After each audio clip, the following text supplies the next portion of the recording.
लखनऊ के प्रदेश कांग्रेस कार्यालय पर कांग्रेस के प्रदेश अध्यक्ष अजय कुमार लल्लू ने यूपी सरकार पर निशाना साधते हुए कहा कि योगी सरकार ने बेरोजगारों का मजाक बनाकर रख दिया है।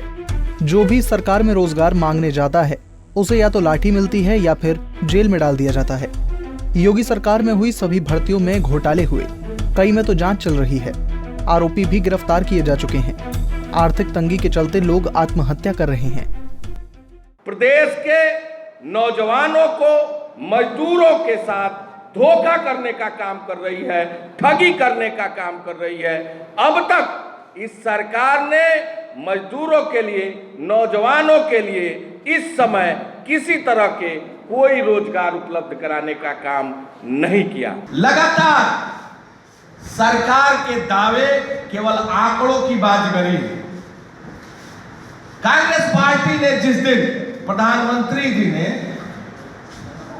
मजदूरों से बात की थी, मुख्यमंत्री जी ने मजदूरों से बात कराई थी, उस दिन कांग्रेस ने 7 जगहों पर मजदूर पंचायत कराया था और यही मजदूरों ने अपने दर्द को बयां किया। हमने पिछले समय में बताया, एक पेंटर का काम करने वाला मजदूर जो पेंट्री का काम करता था, लॉकडाउन होने के नाते उसके पेंटर का काम बंद पड़ा था।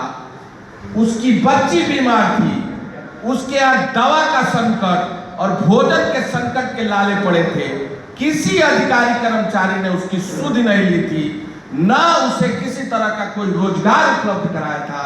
वो दर-दर की ठोकर खाने पर मजबूर था। सरकार ने कोई इंतजाम नहीं किया जिससे उसका जीवन या उसके परिवार या उसके बच्चे की स्थिति सामान्य रूप से बहाल हो सके। बाधा में केवल हो चुकी है, जैसा कि मीडिया ने निरंतर प्रकाशित किया है। आखिर इन आत्महत्याओं का जिम्मेदार कौन है? क्या उत्तर प्रदेश की सरकार, मुख्यमंत्री और प्रधानमंत्री जी बताने का काम करेंगे? लगभग बनारस में 2000 करोड़ के सिल्क का कारोबार है। लाखों जो अकुशल मजदूर थे उनकी छटनी हो चुकी है, वो बेरोजगार हैं।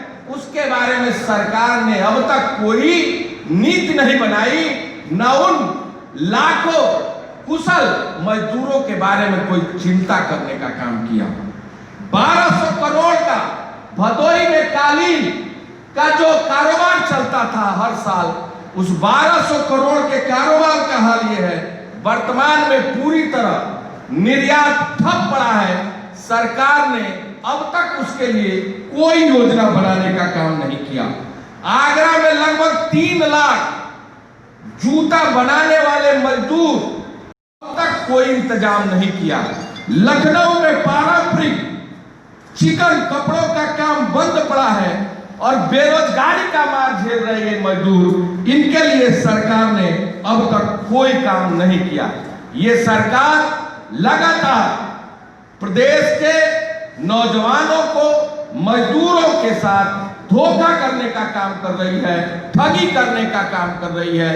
अब तक इस सरकार ने मजदूरों के लिए, नौजवानों के लिए इस समय किसी तरह के कोई रोजगार उपलब्ध कराने का काम नहीं किया। हमारी मांग है कि मनरेगा के 100 दिन के कार्य को यह सरकार 200 दिन घोषित करने की व्यवस्था करे।